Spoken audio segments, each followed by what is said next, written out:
Hey guys, tonight we begin with the haunting love story of a mortal and a goddess, set not in the sky, but in an orchard high above the world, where time itself once faltered. So before you get comfortable, take a moment to like the video and subscribe, but only if you genuinely enjoy what I do here. And let me know in the comments where you're tuning in from and what time it is for you. It's always fascinating to see who's joining us from around the world. Now, dim the lights, maybe turn on a fan for that soft background hum, and let's ease into tonight's journey together.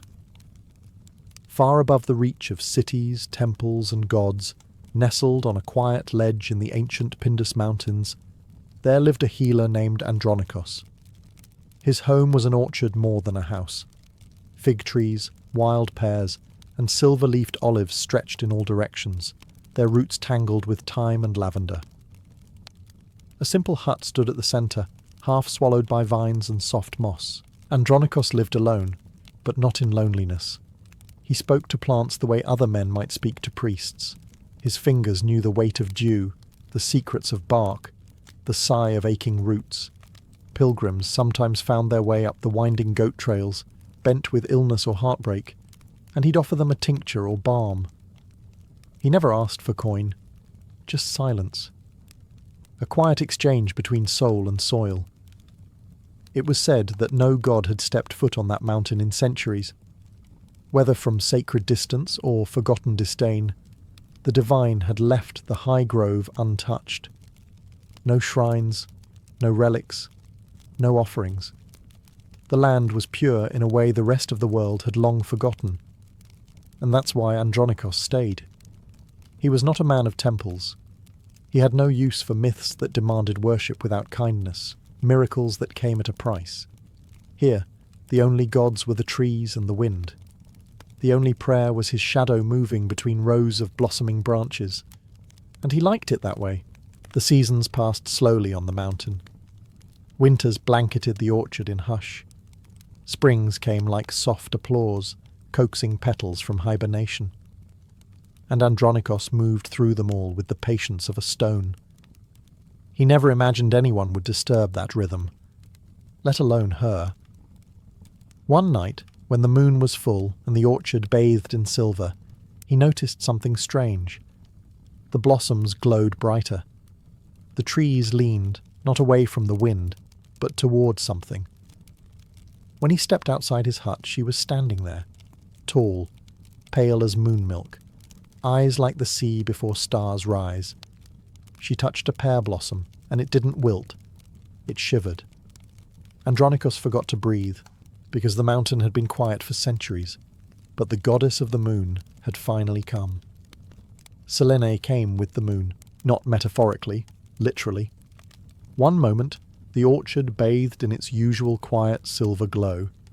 The next, she stood beneath a pomegranate tree, her feet brushing the dew-soaked grass, her hair catching the starlight like a net. No announcement, no divine trumpet, just presence. Andronikos, the healer, recognized her immediately, not because he had seen a goddess before, but because nothing else in the world could command the orchard to stillness. Not even winter could hush the trees the way she did. The air didn't dare stir around her. She moved slowly, reverently, touching the petals of blossoms that had not bloomed in decades. Wherever her fingers lingered, the trees seemed to awaken. A fig tree bore fruit in the dead of night. A myrtle bush erupted in scent. The orchard, once immune to divine touch, responded like it had been waiting. No words were exchanged on that first night. There were no offerings, no prayers. She sat among the peach trees until dawn, her eyes fixed not on the heavens she ruled, but on the mortal grove beneath her feet. And when the stars faded, she vanished. The next full moon, she returned. And then again. Each visit, she stayed longer. Sometimes she wandered the orchard paths, silent as mist.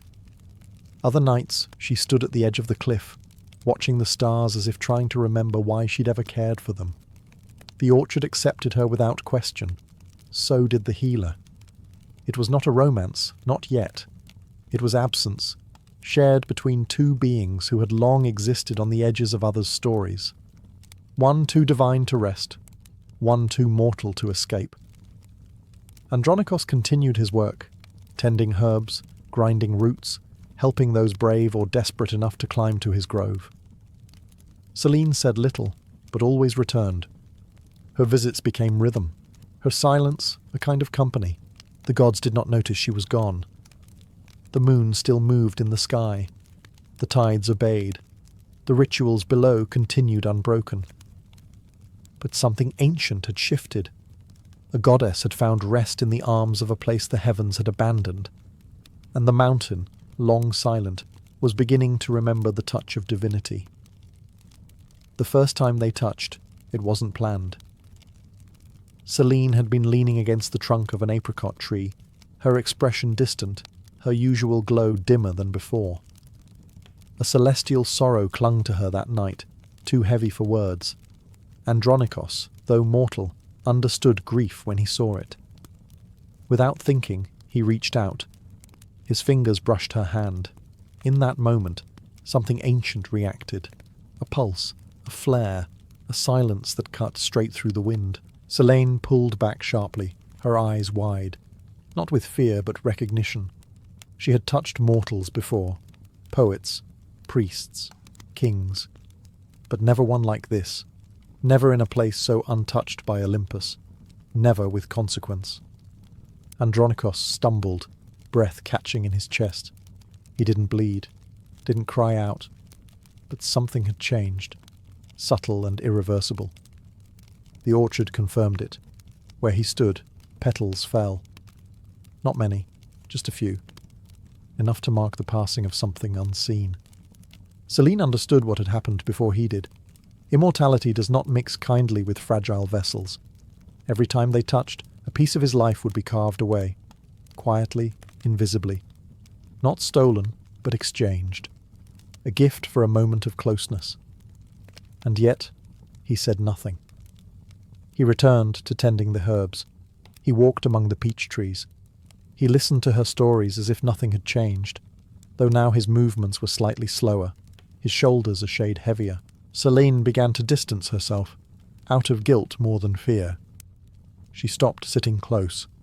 She folded her hands to avoid accidental brushes, and when he offered her fruit or tea, she let it rest on the ground before retrieving it. The silence between them stretched, taut and shimmering. The orchard remained in bloom, but its harmony had shifted. Andronikos didn't blame her. He never asked her to leave. But he didn't touch her again. Not then. For both of them now understood. This was no ordinary love. It did not grow with time. It cost it. And as the moon moved across the sky, the goddess began to wonder. How long could she stay before her presence left him hollow? And how long before he touched her again anyway, knowing exactly what it would take? Because mortals are not meant to hold the divine. But sometimes they reach anyway. Selene continued to descend upon the orchard each full moon, though the rhythm of her visits had changed. She no longer reached for Andronikos first. Instead, she lingered at the far edges of the grove, half hidden among the silver-leafed trees. Yet even at a distance her presence left its mark. The fruit grew sweeter overnight. Flowers opened that should have withered. The orchard pulsed faintly with her light, a tide rising and falling around a mortal man. Andronikos worked as always, harvesting herbs, distilling balms, tending to travellers who braved the mountain. But he did so with a quieter strength. His hair, once black, showed threads of white. His skin bore the fine lines of years he had not yet lived. Each time their hands brushed over a cup or a branch, a little more of him ebbed away. Selene noticed. She spoke less, but stayed longer. She would watch him graft a branch, mix a tonic, mend a wound. Sometimes she would hum an old lunar hymn, a song forgotten by mortal ears. The orchard seemed to sway with her voice, as if bending to listen. But Andronikos remained steady, unmoved, except by her nearness. He never asked her to stop coming. He never spoke of the cost. In silence, he accepted the gradual surrender of his years, as if each one were a seed planted in her care. The mountain's creatures began to keep their distance. Even the wind avoided the grove when Selene walked among the trees. Time itself seemed to falter there. Nights stretched. Dawn arrived reluctantly. The orchard no longer obeyed the seasons. It bloomed as the moon willed, unbound by mortal calendars. Yet for all the small miracles, a sense of tension gathered. The silver sundial at the orchard's heart, a simple tool once used to mark planting days, now cast two shadows, one dark and honest, the other pale and shifting like water. The second shadow grew longer with each of Selene's visits, spilling across the orchard like ink. It was as if the land itself understood the bargain being made, and was waiting for the moment when the cost would no longer be measured in petals or fruit, but in the beating of a mortal heart. Selene was no stranger to longing. For eons she had moved in perfect orbit, guiding tides, guarding dreams, shining down on lovers she could never touch. But something in the quiet defiance of Andronikos had undone her discipline. He did not beg her to stay. He did not worship. He simply remained. And so, when her touch began to wither his life, she did not flee. She began to calculate. If her presence devoured time, perhaps time could be stilled, and thus began her greatest rebellion. High in the orchard, beneath the waxing moon, Selene etched lunar runes into the silver sundial, the same dial that had once marked harvests and equinoxes. She wove spells from threads of starlight and laced them with fragments stolen from forgotten hours. She called upon the void between seconds, offering her own divine essence to slow the ever-turning wheel. The trees bent inward, as if listening. The wind no longer moved. The birds fell silent. Andronikos noticed the stillness the next day. His tools left on the table no longer rusted. The petals he gathered never wilted. Even the bees flew slower, as if caught in honeyed air. He suspected the truth, but said nothing. Selene returned that night and sat beside him. This time she touched his hand, and nothing was taken. For a while, they simply breathed. The orchard had become a sanctuary outside the world. Time passed elsewhere. Cities rose and fell, empires cracked. But within that grove nothing changed. No footsteps faded, no hair turned grey. Each night was the same length, each moonrise, a perfect echo. But divine order does not tolerate stillness, and deep in the folds of the sky, Kronos stirred. He who counted every breath, who marked the edge of every story, had noticed the missing minutes. The orchard had become a wound in his perfection, a space where clocks dared not tick. Selene, in love, had made a place where eternity was paused. But to Kronos there was no greater offence, because if even one heartbeat could escape his ledger, how many more might follow?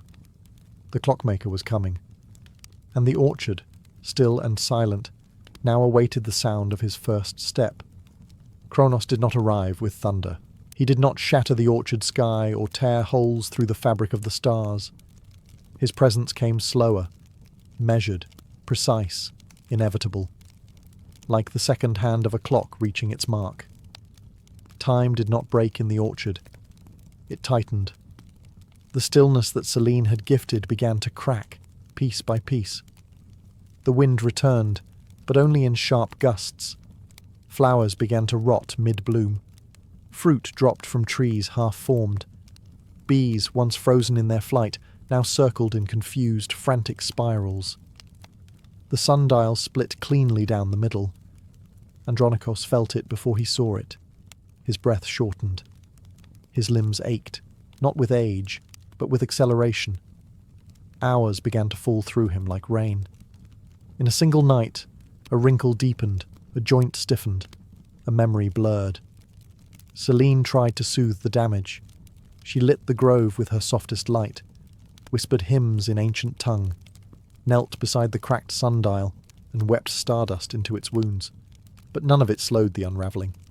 Then he appeared. Kronos stood tall and pale, dressed in the fabric of dusk and shadow, a long pendulum swaying in place of a heart. His eyes were endless, circles within circles, every past and future spinning silently. He did not address Selene at first. He looked at Andronikos. A single blink passed. Centuries of judgment compressed into a glance. "This place is not yours to hold," Kronos said at last, voice grinding like worn gears. Selene stepped forward. "He was dying. I gave him stillness. You gave him defiance. He didn't ask for eternity." "No," Kronos agreed, "but he touched a god." Andronikos, standing weaker now, said nothing. His eyes met Selene's, filled not with fear, but understanding. She had tried to stop the world for him. He had simply wanted to share it. Kronos raised one hand. The pendulum at his chest swung once. A leaf turned to ash. A blossom aged, browned, and fell. Time had resumed its rightful path, and now the question hung in the air, heavy as prophecy. What price must be paid to steal time from the god who owns it? And who, in the end, would offer themselves first? Kronos did not rage. He did not need to. Time, when obeyed, is a patient river. But when resisted, it becomes an undertow. And now, the current had returned. Selene stood between the god of hours and the man who had given her peace. The orchard, once suspended in a dream-like hush, now aged with every breath. Fruit browned on the branch, leaves yellowed mid-air.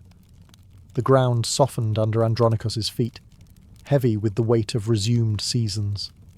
The healer had grown older still in just hours, his limbs slower, his skin drawn. Yet he stood without complaint, his gaze steady on the goddess who had loved him enough to break the sky's rules. There was no judgment in his face, only clarity. Kronos turned to Selene. "You disrupted the wheel," he said. "You took what was never yours to give." Selene did not flinch. "I asked for nothing but pause." "And now," Kronos replied, "you must pay the price for that moment." There were only two choices, as there always are with time. One could be undone, or one could be forgotten. To undo Selene's defiance meant erasing the love, the orchard, the gift of stillness. Andronikos would live on, but never know why his days were lighter, his heart heavier. To forget meant allowing the memory to remain, but paying with what the gods rarely surrender: presence. One of them would vanish. Not in death, but in absence. Beyond even myth. Selene's breath caught. She, the moon, who had lit the dreams of empires, who had watched mortals rise and fall, could be made to fade from history. Andronikos stepped forward, though his legs trembled. "I am mortal," he said simply. "Let it be me." Kronos shook his head. Mortals do not choose in matters divine. But Selene did not wait for permission. She turned to Kronos and knelt, not in weakness, but with ancient grace. "I remember every lover who prayed to me," she said, "but I only loved one who never asked." And then she stood. "I will be the one forgotten." Kronos said nothing. He simply nodded once. And with that, the wind changed. The orchard shimmered, and the moon began to dim. It happened slowly. The moon did not fall from the sky. It simply faded, dimmed like a candle withdrawing into its final glow. No eclipses, no storms, just a soft vanishing. Across the world, poets awoke confused. Tides shifted strangely. Wolves howled without knowing why. Lovers whispered to a sky that no longer answered with silver. But in the orchard, the change was absolute. The night after Selene made her choice, the grove no longer glowed. There were no halos on the trees, no shimmering dew on the petals. The fruit hung heavy, unlit. The air, once thick with divine stillness, now moved plainly, like any other breeze. Andronikos stood alone beneath the boughs. He remembered everything. That was Kronos' final twist, to leave him with the memory of her, and remove her from the memory of everything else. There were no songs of Selene now, no temples, no prayers at full moon. Her name, once etched into marble and myth, was gone from the tongues of the world, but not from his. He wandered the orchard like a man tending a graveyard. Every tree was a relic, every shadow a hint of her presence. He found her footprints in the soft earth and did not dare step on them. He placed a silver stone where the sundial had stood, though it no longer cast a shadow. The plants responded differently, not worse, just smaller. The blooms were more obedient, less wild. Without Selene's light, they no longer dared to bloom out of season. The orchard had returned to time's domain, but it had not forgotten. Neither had he. Some nights, when the sky was clearest, Andronikos could still feel her. Not see, not touch, but sense. In the air, a faint chill like distant starlight. In the flowers, a sudden bloom with no known trigger. In dreams, a melody that didn't belong to memory. He whispered her name often, not expecting an answer. But so she might continue to exist in someone's world. Because though Kronos could erase her from stories, he could not unwrite what had taken root in a mortal heart. And so the orchard remained, moonless, timeless, remembering what the world had been made to forget. Years passed, but time no longer moved in straight lines for Andronikos. Seasons turned as they always had, but without urgency.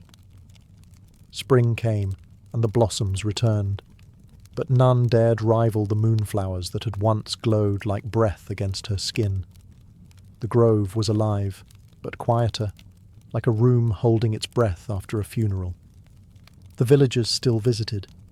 They brought sick children, broken bones, and whispered rumours. Andronikos healed as he always had, never turning anyone away. But those who stayed too long often spoke of the silence, how the trees seemed to listen, how the wind mourned through the leaves. No one mentioned the moon. They didn't remember there had ever been one. But the orchard did. Some nights, under the starlit canopy, a fig tree would bloom out of season. A flower would open in the dark without explanation. These were not accidents. The land had memory, even if the gods did not. Andronikos would walk the orchard paths by lamplight, hand resting lightly on tree trunks, eyes turned upward to the sky where no goddess watched anymore. He still tended the silver stone where the sundial had cracked. Around it, he planted white blossoms that only opened when the air turned still and cold. He never spoke her name aloud. He didn't have to. The orchard whispered it for him. Every broken branch that healed, every breeze that carried a strange floral scent, every shadow that lingered longer than it should, these were her echoes. She had not been erased, only hidden. Andronikos had once given his years for her touch. She had given eternity for his memory. Now both lived in the orchard, stitched into the soil, the trees, the space between heartbeats. There was no shrine, no statue, just a grove that bloomed for no reason, a place that made people weep without knowing why. Some said the healer had been blessed. Others said he had once loved something too vast to be understood. Children who played near the orchard often claimed they saw a soft light between the branches, silver, like a ghost made of moonlight. And always, Andronikos would smile faintly, for the orchard remembered. And as long as it did, so would he.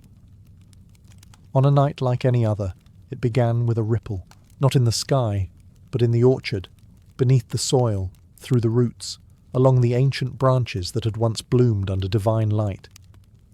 The trees shivered, not from wind, but from memory.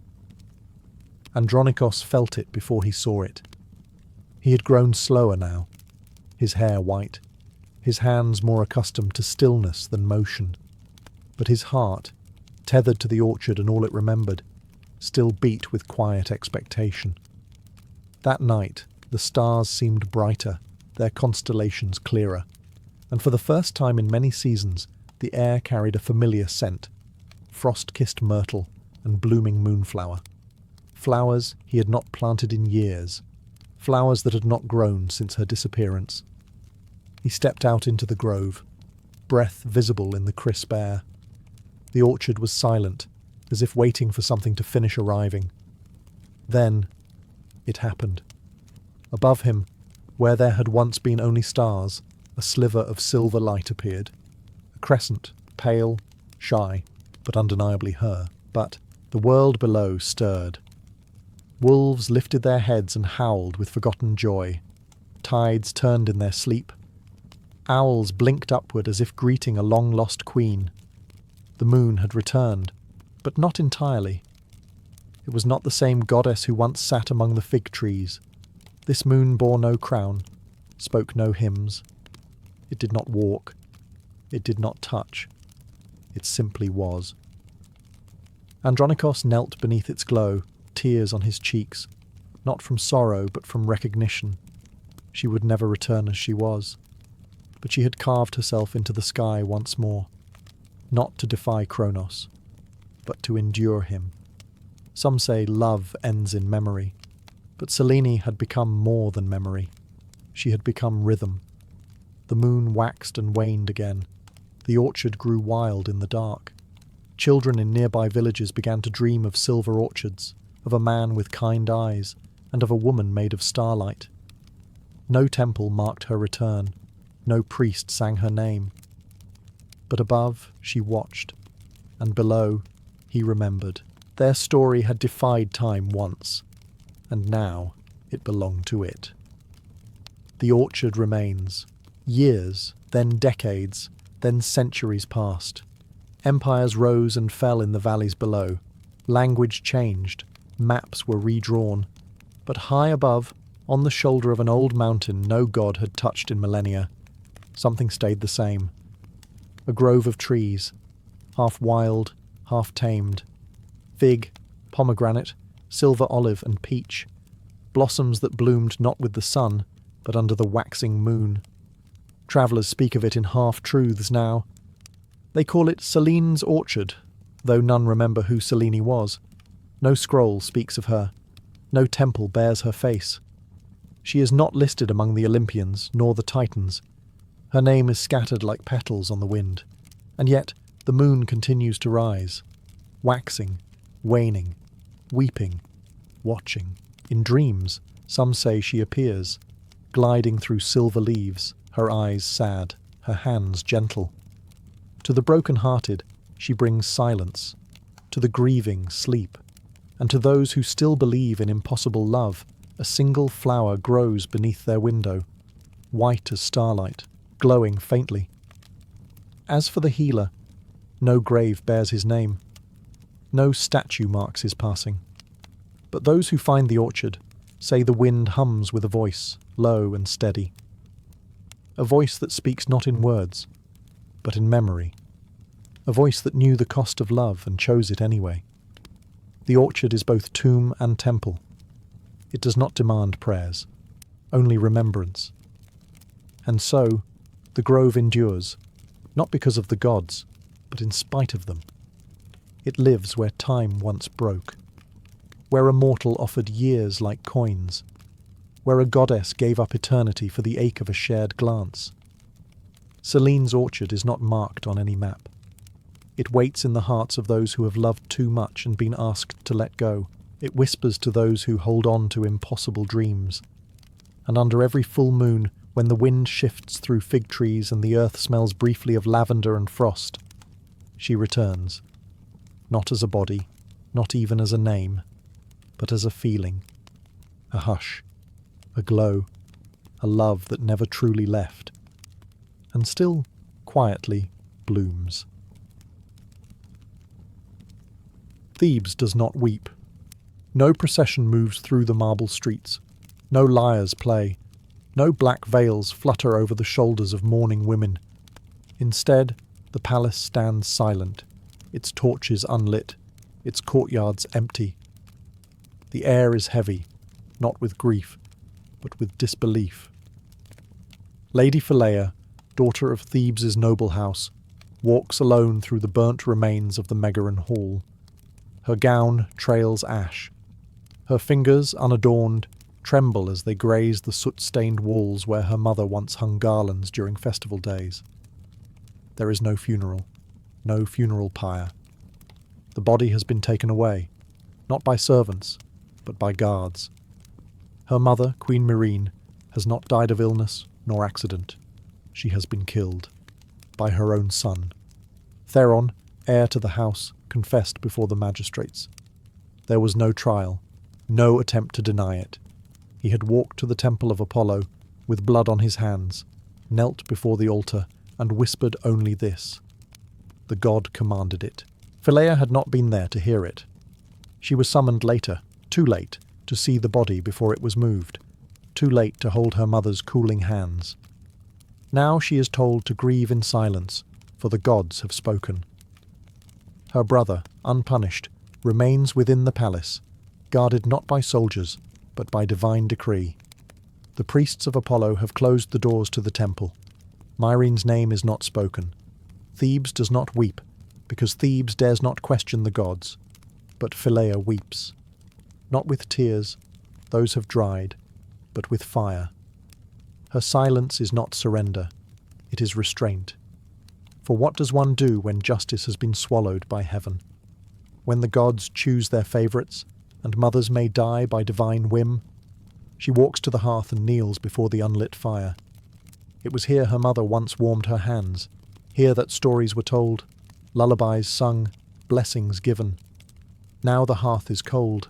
No flame dares burn for a woman slain under the name of prophecy. But Phileia does not kneel to mourn. She kneels to remember. Because if the gods believe the matter is closed, if they think justice has been settled, then they have not yet met Phileia, daughter of Ashes. Phileia's demand was simple. Justice. Not vengeance, not blood, just a reckoning for her mother's death. She brought her plea to the temple of Apollo, where the high priests stood in cold robes before sacred stone, their eyes clouded with both incense and fear. They had received Theron's confession.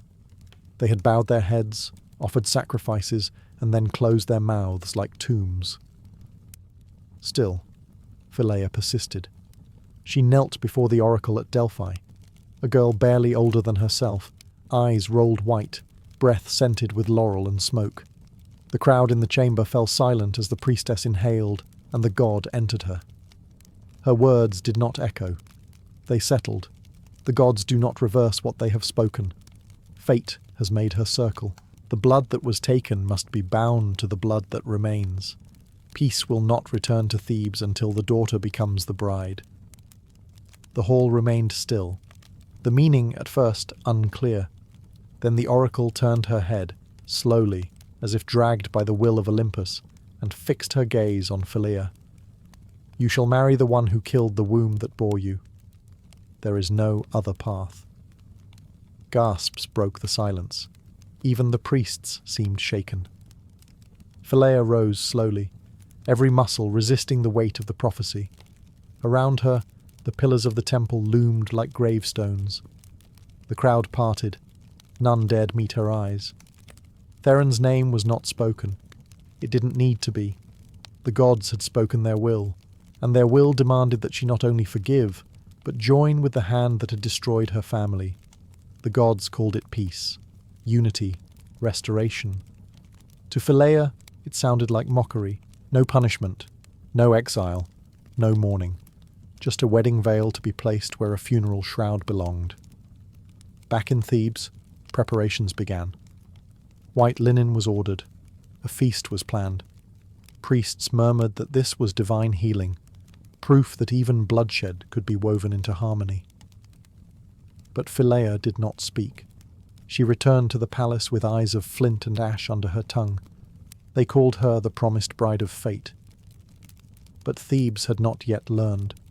Phileia would not be wed. She would be reckoned with. The palace of Thebes, once filled with honeyed voices and the rustle of linen robes, now echoed like a tomb. Servants whispered.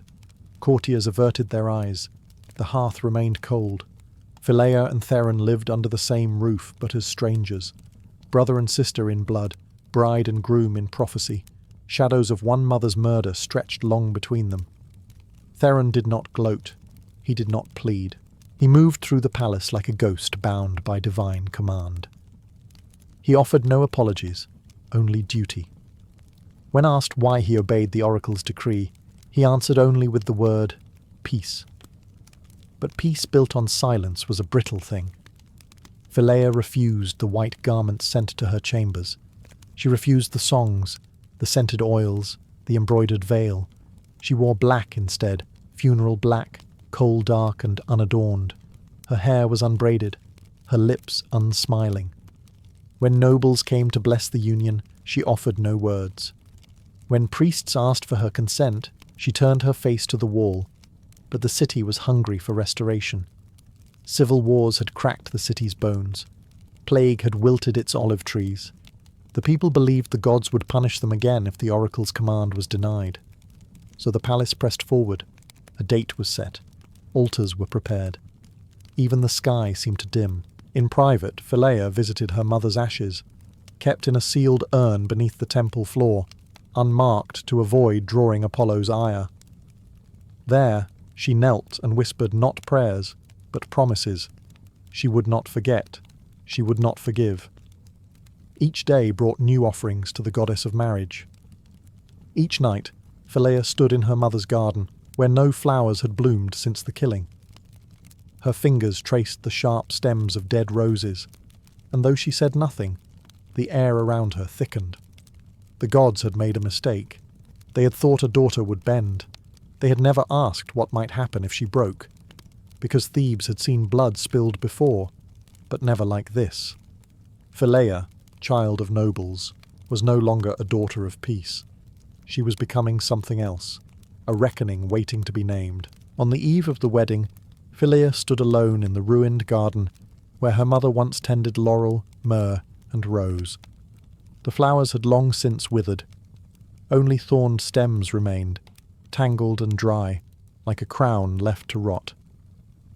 This was where Myrrhine had taught her the old songs, where lullabies became hymns, where justice had first felt like more than just a word. Now it was a grave. Above her, Thebes prepared for celebration. The palace had been scrubbed clean of sorrow. Musicians rehearsed. Perfumed doves were kept in cages, ready to be released at the first kiss. The city believed that if Phileia and Theron were wed, the curse would lift. The gods would smile again. But Phileia no longer believed in gods who smiled. She knelt in the garden dirt and took a dagger from beneath her cloak. Its handle was plain, its blade old. It had belonged to her mother, kept not for battle, but for pruning, for harvesting sacred herbs. A tool of care, a symbol of healing. Phileia kissed the worn hilt and pressed the blade to her palm. Blood spilled silently onto the soil. It was not a cry for help. It was a vow. No priest had given her one. No oracle would name it holy. But in the dying garden, beneath a sky that refused to answer, she made a promise. She would not be a bride. She would not be a pawn passed between gods and kings. She would not let her mother's death be rewritten as a myth of sacrifice. If Thebes needed a union, it would be one forged in fire, not silk. If peace demanded obedience, she would answer with defiance. The blood soaked into the earth, and the garden stirred. A single rose, once thought dead, bloomed black at her feet. No scent, no softness, just petals sharp as bone. Phileia plucked it and placed it behind her ear. She rose with the dagger in hand. Tomorrow they would dress her in white and bind her to the murderer in the name of harmony. But tonight the garden had given her back her name. Not daughter, not bride, but flame, ash, judgment. Dawn rose over Thebes like a blade drawn slow. The sun bathed the city in gold, but its warmth did not reach the hearts of those who watched Phileia walk through the palace gates. She wore the ceremonial white, not of her choosing, forced on her like a shroud. Her hair was braided in coils by servant girls who dared not meet her gaze. Around her neck hung a golden chain, meant to symbolize unity. It felt like iron. Thebes held its breath. This was the day the curse would lift, the day blood would reconcile with blood, the day the gods would be pleased. But as Phileia stepped toward the altar built at the edge of the city square, a silent question rippled through the crowd. Why did the bride not smile? Theron waited at the altar. He was dressed not as a warrior, but as a groom. No sword, no shield, just olive leaves in his hair, and the trembling hands of a man who had done as the gods commanded, and still felt no peace. Priests chanted hymns to Hera, to Apollo, to any deity who might sanction this impossible union. They held up sacred oils. They lifted the veil. And still, Phileia did not speak. Not when they asked her to step forward. Not when they called on her to offer the ceremonial oath.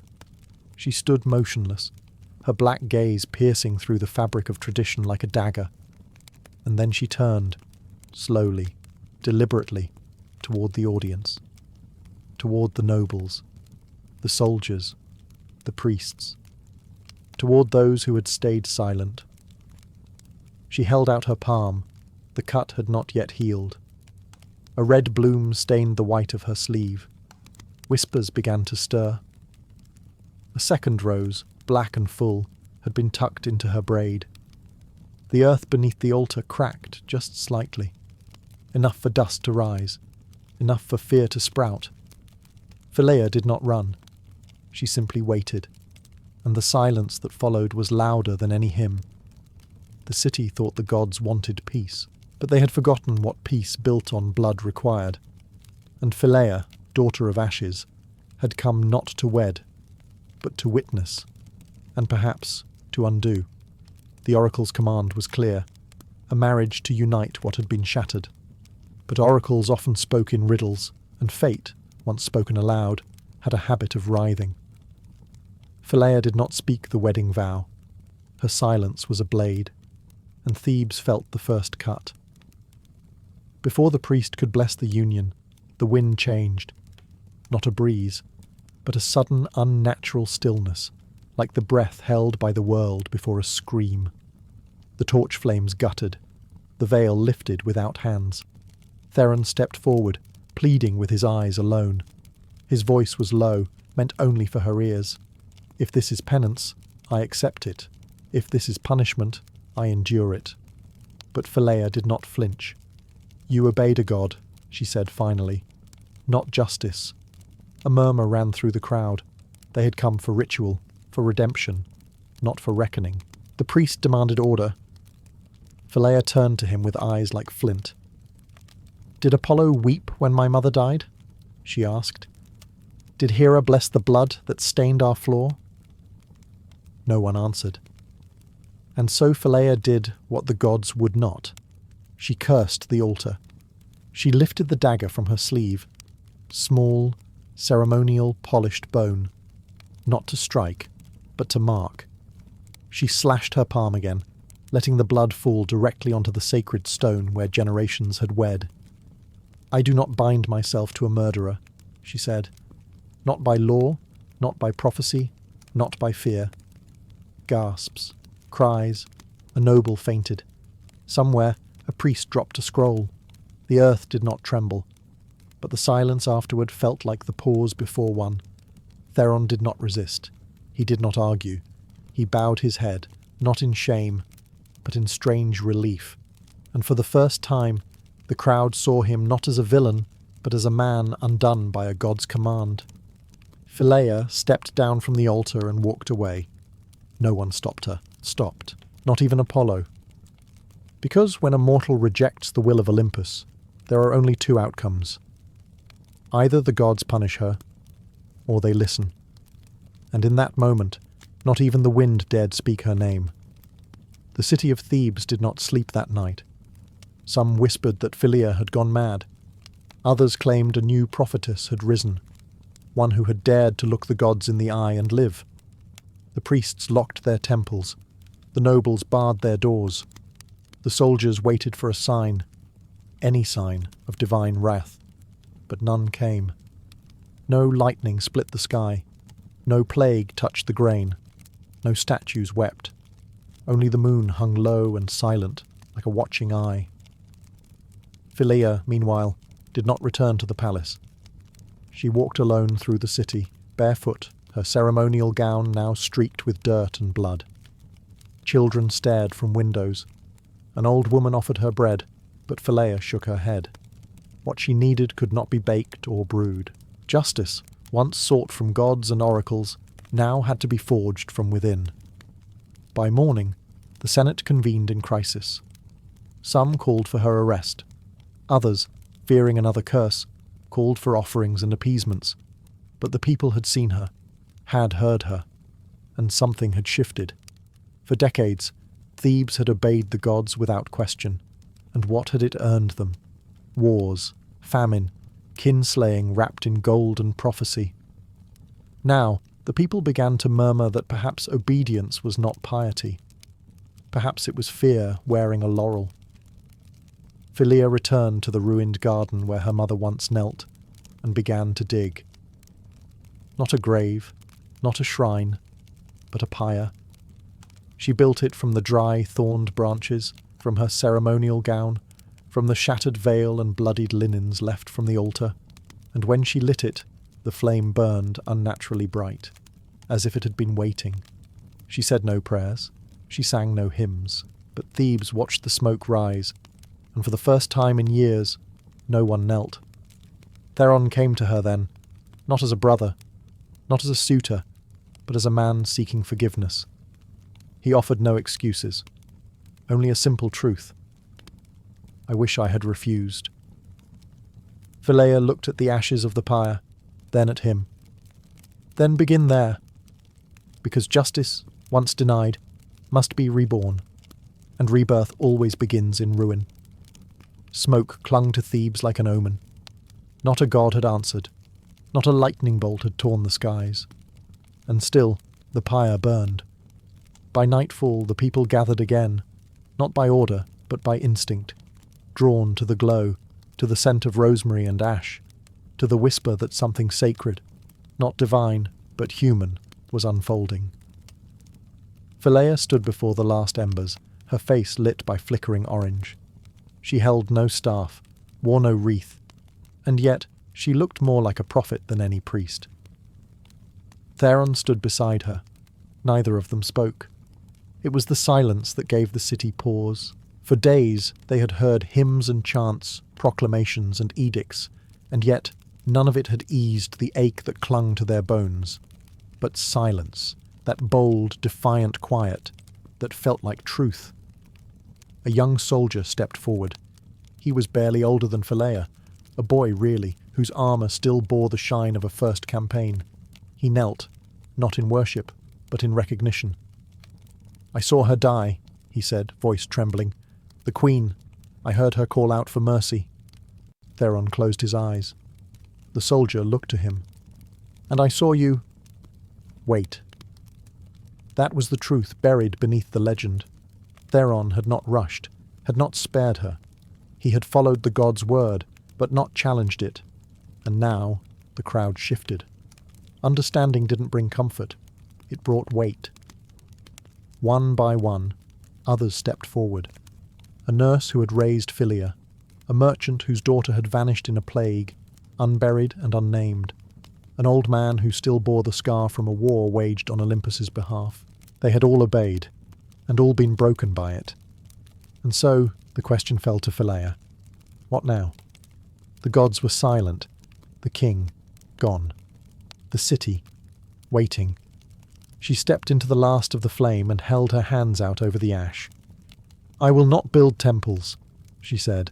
"I will not raise statues, but I will keep this fire lit, so that we never forget what obedience without question breeds."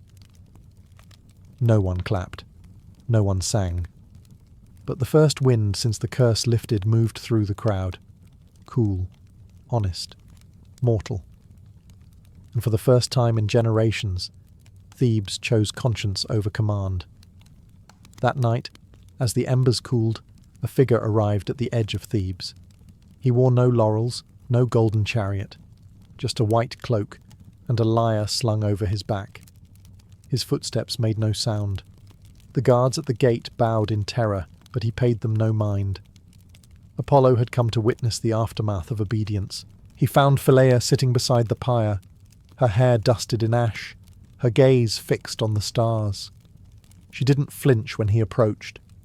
"You've made quite the spectacle," the god said, voice soft as twilight. She turned her head slowly.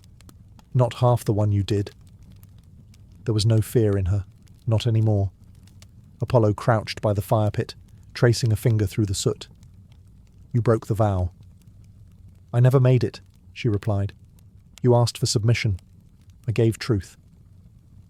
The god nodded once, slowly, as if he were not a deity, but a man listening to a daughter who had grown beyond his reach. "I did not think she would scream," he murmured, eyes flicking toward the smoke. "Mortals usually go quietly." Phileia stood.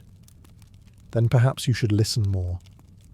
The silence between them felt like a thread stretched taut between two worlds.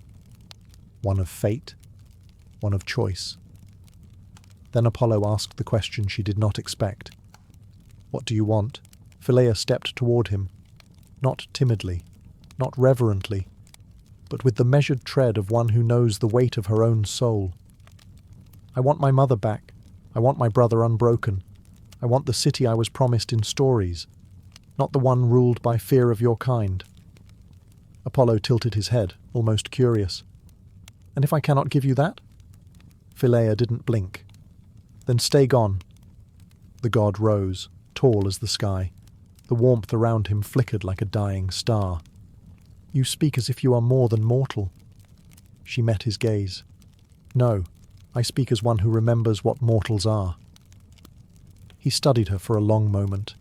Then Apollo, god of prophecy, light and reason, bowed his head. Not in defeat, but in recognition. And when he vanished into the dusk, the city did not fall. The stars did not fade.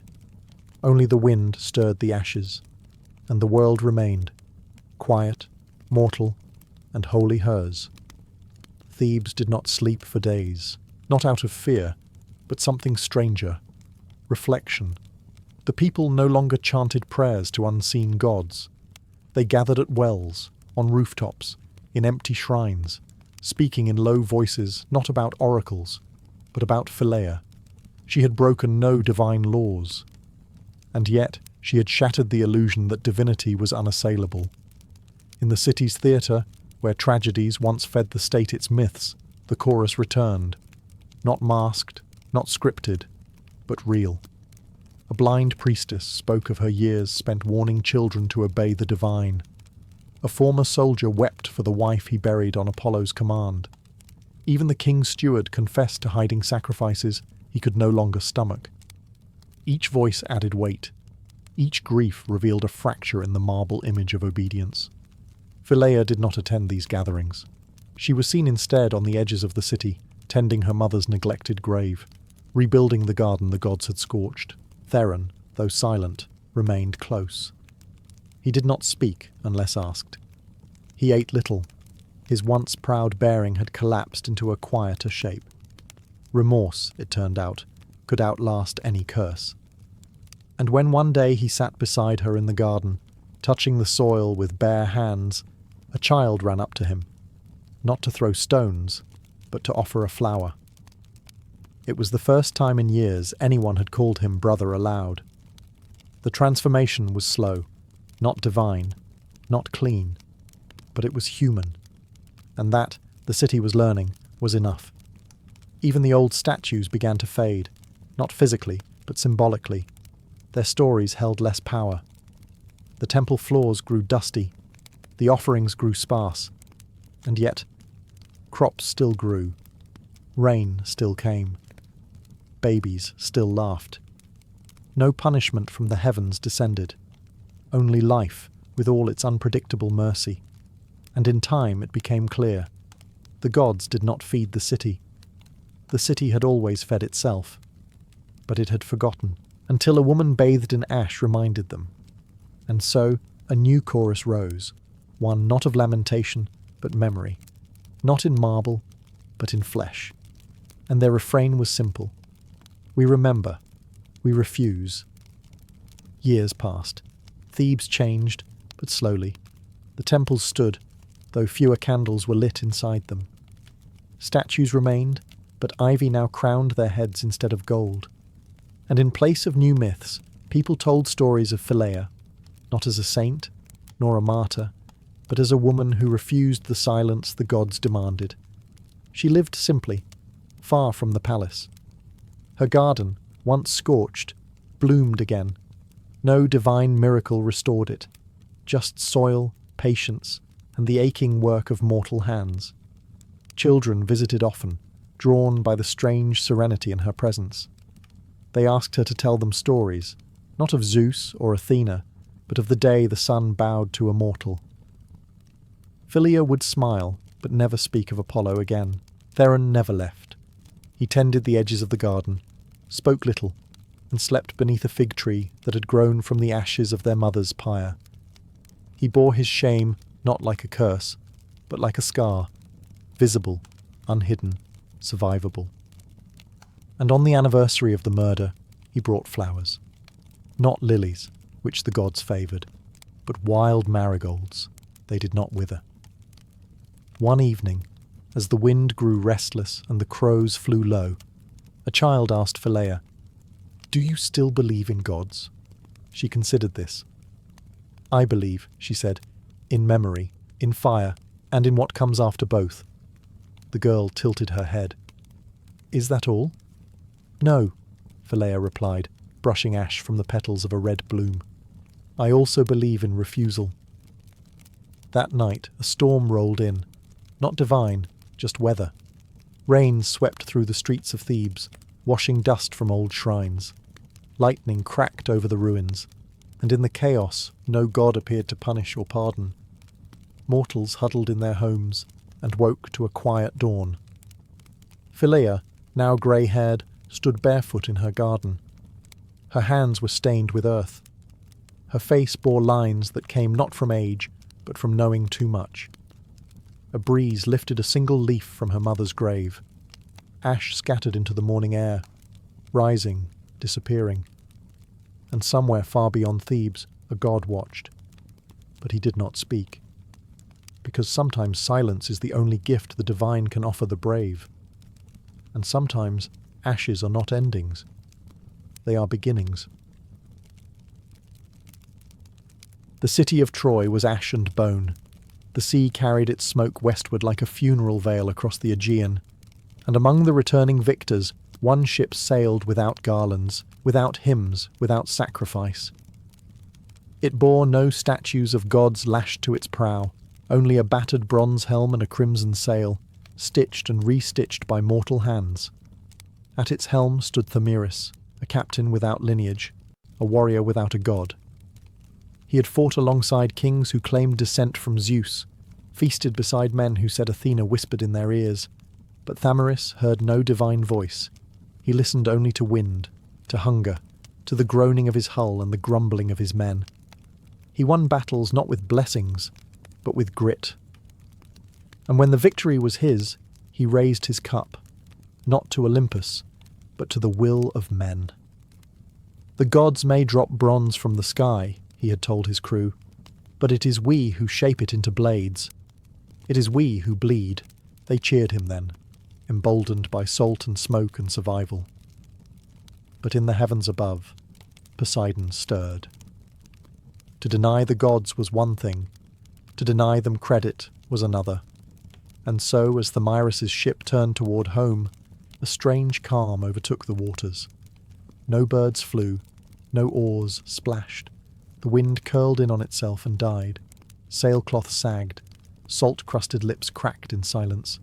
Then, with no warning, the sea rose, not in anger, but in insult.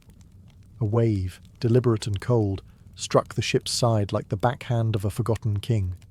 Not enough to drown, just enough to displace. The stars above flickered, and when Thamyris opened his eyes again, the world had changed. The map he held was blank. The constellations twisted. Even the moon refused to guide him. He was cast, not into storm or wreckage, but exile. No path to Ithaca, no signs toward Mycenae, only islands that didn't exist yesterday, waters that whispered his name.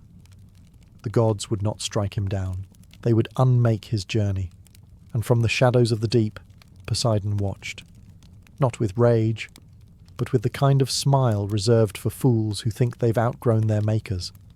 When the haze cleared, Thamyris spotted land, a jagged shape rising from the sea, unnamed, unmapped, and unnerving in its stillness. No gulls circled, no waves kissed its shore. The island simply waited, as if it too had been exiled and longed for company. He docked alone. His crew, unnerved by the silence, refused to disembark. Thamyris, still defiant, welcomed the challenge. "Let the gods send puzzles," he muttered. "I will solve them." The sand crunched beneath his boots, but the sound stopped halfway. His own footsteps faded before they finished echoing. Even his breath seemed swallowed. He shouted. Nothing came back. No echo. No reply. It wasn't silence. It was the theft of response. He wandered inland, sword drawn. The trees were petrified mid-bend, like dancers frozen by an unseen command. Flowers bloomed without scent. A waterfall tumbled over black rock, but its roar was mute. Then he saw them. Statues, not carved by hand, but once living figures, warriors, children, lovers mid-embrace. All with mouths open, all caught in the act of calling out, all unheard. He recognized one, a captain from Troy. Thamyris had seen him scream in the heat of battle. Now he was marble, mouth parted, voice stolen. The truth clawed at him. This was the island without echo, where prideful voices went to die. A place Poseidon reserved for those who dared speak louder than Olympus. Thamyris felt his throat tighten. A cold ripple ran through his spine. Still, he refused to kneel. He sat beneath the silent waterfall and began to carve into the stone wall with his blade. Not words of prayer, but the names of his men. The living, the fallen, the forgotten. He would not be erased. He would not be made mute. And when he turned to leave, he felt the ground sigh. A low tremor. Not approval, just acknowledgement. The statues remained, but the wind had returned.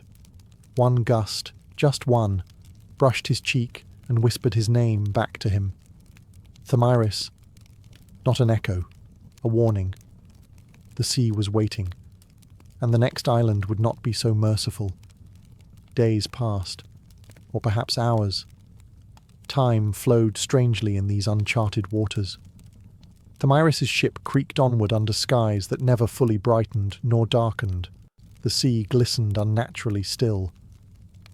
Then, one morning, a fog thick as fleece descended, and within it the smell of roasted lamb.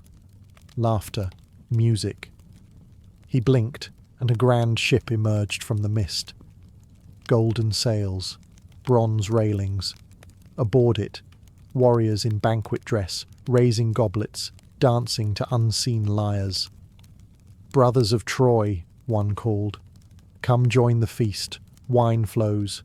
The gods forgive." Thamyris knew better. He'd seen many men die at Troy. Too many. Yet here they were, smiling with the exact eyes they'd died with. Wide, glassy, and hungry. His crew begged to board. He refused. The other ship's gangplank extended unnaturally, like a serpent's tongue. The music grew louder. One of his men leapt into the water and climbed aboard. Thamyris followed, blade sheathed but hand ready. The banquet was opulent. Roasted boar, honey-glazed figs, amphorae spilling over. The dancers offered goblets, arms, lips. But no food was warm, no wine sweet. Every plate tasted of seawater. Every goblet dripped salt. One soldier laughed too wide and coughed up a crab. Another's limbs bent in slow, rippling spasms, like kelp in current. A third kept eating his own tongue. It wasn't a feast. It was a drowning disguised as celebration. This was no trick of Poseidon. This reeked of Locathea, the sea nymph who lured wrecked sailors with the illusion of comfort before dragging them to the deep. Thamyris unsheathed his blade, not to fight, but to cut memory. He called out each crewman's name, reminding them of their wives, their homes, their victories. It burned their ears like fire. They writhed, stumbled, screamed, but it worked. The illusion broke. The golden ship dissolved like mist in sun. The sea spat them back, gasping, shivering. 3 had drowned, smiles still frozen on their faces. The rest remembered, not everything, but enough. Thamyris stood at the helm once more, silent. He had beaten the feast, but he had tasted the first fruit of this exile. This journey would not test his strength.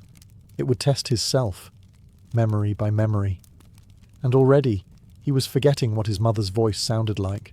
The wind returned, but it came with a strange scent, like jasmine over rotting wood.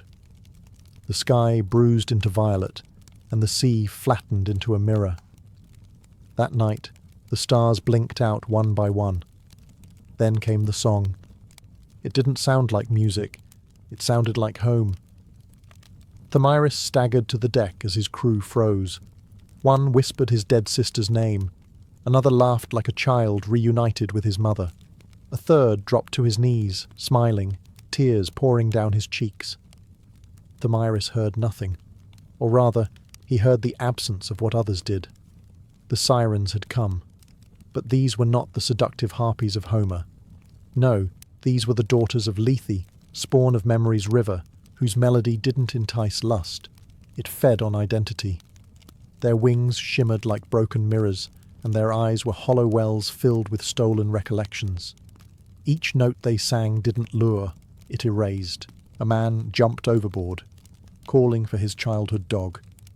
Another tried to write his mother's name on his arm, but couldn't remember the letters. Thamyris tied himself to the mast, not to resist, but to anchor. He plunged a blade into his thigh.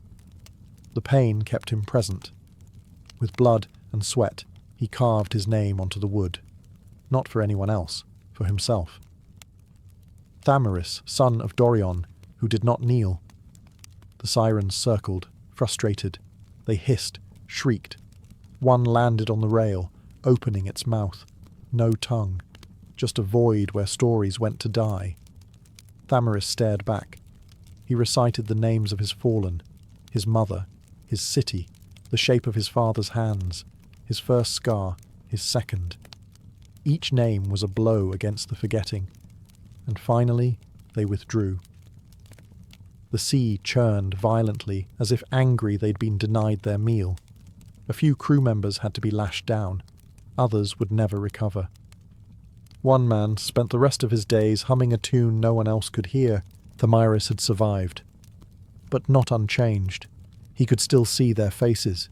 He just couldn't remember his mother's laugh anymore.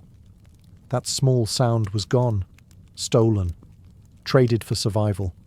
And in the silence that followed, he wondered, how much more of himself would this voyage cost? After escaping the sirens, Thamyris's crew found brief solace in calm waters and distant gulls.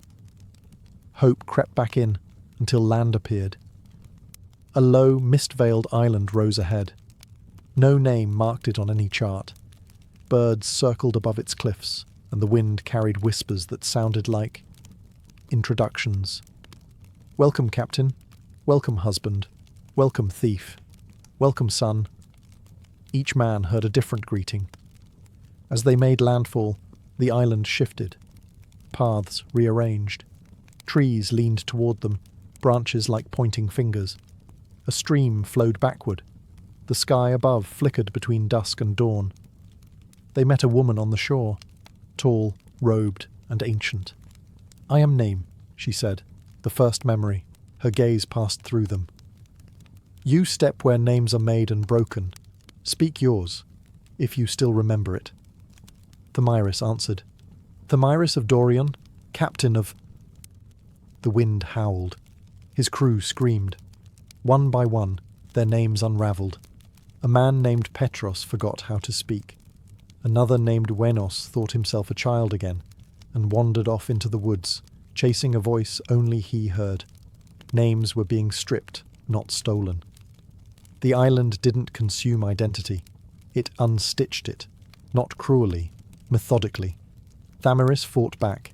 He etched names into bark, drew maps into the dirt, recited oaths aloud. Naomi only smiled. You came to reject the gods, but names, like prayers, are offerings. Even defiance is a form of worship. Thamyris shouted back, I honour the will of man, but the island replied in silence. Later that night, a storm rolled over the island.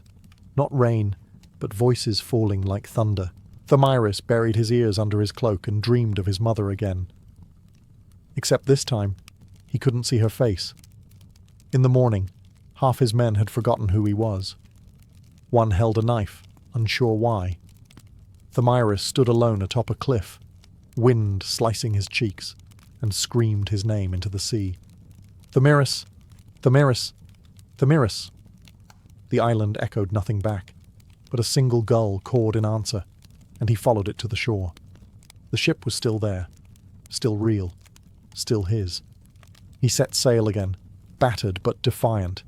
He had no map, but he still had his name, for now. The sea had turned cruel again. Not in the way Poseidon's wrath crashed against ships. This was subtler, more surgical. The sky bore no clouds. The water was glassy, but the wind whispered in broken syllables.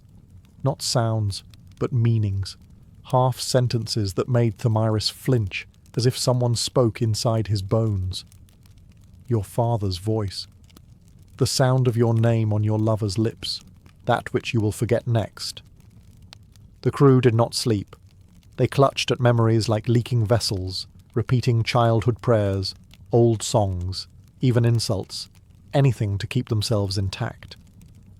Then the storm struck. No thunder, no lightning, just language. A squall of tongues lashed across the deck, spoken by no human mouth. The sails fluttered with voices. The ropes hissed in foreign cadences. The sea foamed with syllables that tried to name things that had never been born. Thamyris stumbled, covering his ears, but the storm wasn't heard. It was understood. Each phrase struck like a confession. He fell to his knees, whispering apologies to people long dead. Then came the wave. It rose not from water, but from remembrance, a towering surge of everything he had ever forgotten. His wet nurse's lullaby, the laugh of a boy he once envied, the first time he lied, the last time he cried. The wave crashed. He awoke in silence, clutching the tiller. The ship still floated, but time had shifted. His beard was longer, his hands ached. Half the crew had vanished, or had they ever been there? The sea was now calm again, as if nothing had happened. But Thamyris knew better. Something had been taken, not just memories, but meanings. He could still remember his mother's eyes, but not what they meant to him. He looked at his own hands and wondered if they were still his. That night, a dolphin swam alongside the ship. It blinked once, then spoke, not in words, but in feeling. It told him, "You are near Mnemosyne now, the realm of the Titaness of memory, the mother of the muses. And unlike the gods of Olympus, she does not forgive forgetting." Beyond the storm of words, the sea turned still, but not natural. It was the stillness of deep breath before prophecy, or the silence inside a sealed tomb. Ahead loomed a void in the ocean, not an island, not a whirlpool. It was as if memory itself had taken shape. Black water fell inward endlessly, and at its centre stood a staircase of moonstone spiralling downward into nothing. Thamyris did not question the impossibility. He anchored the ship and descended. Each step downward stripped something unseen. Fear, hunger, pride.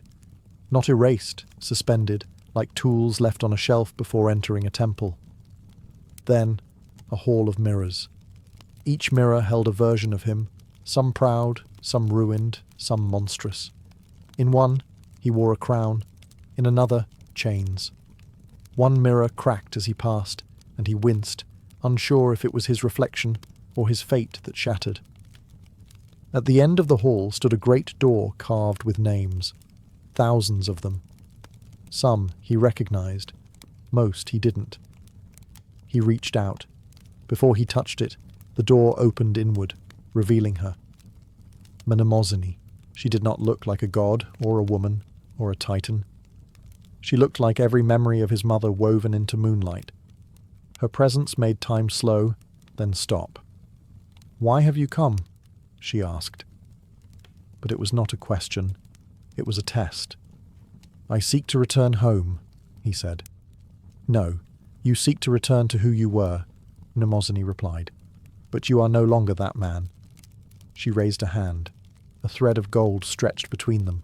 Upon it, images, names, regrets. "You cast off the gods, you praised will, and yet here you kneel asking a goddess to make you whole." Thamyris stood silent. "Will you give me your memories?" she asked. "Will you give up your grief, your guilt? I can unburden you, but the price is self." He stepped back, and then forward. "I will carry them," he said. The hall shuddered. Mnemosyne smiled, not warmly, but knowingly. "You may pass." And beyond her, a gate opened, not to the world of the living, but to the memory of his own soul. Thamyris stepped through Mnemosyne's gate, into a grove that smelled like his childhood. But this was no ordinary land. It existed in layers, like pages of an unspoken diary, each moment hovering beside the next. He stood in 3 places at once: a child under an olive tree, a warrior bleeding beside a river, and a man now, stunned and still. This was not the underworld, nor was it Olympus. It was the garden of remembered lives.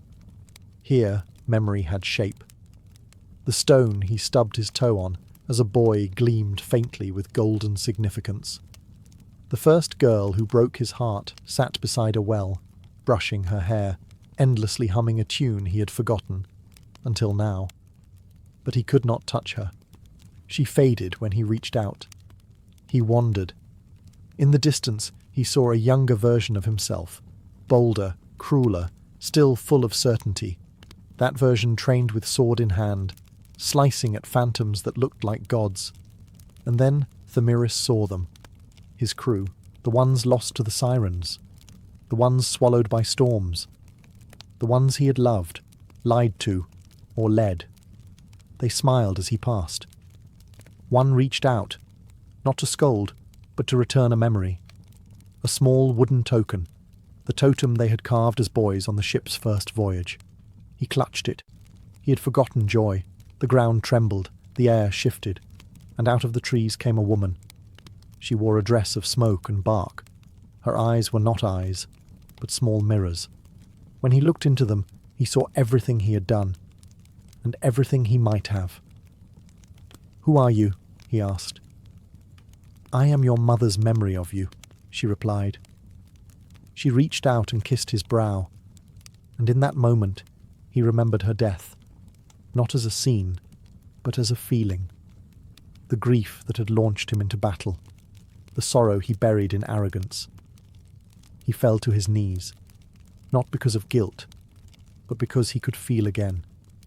The garden whispered, "You are almost whole," and the horizon cracked, revealing a sea of stars, not sky, but memory unbound.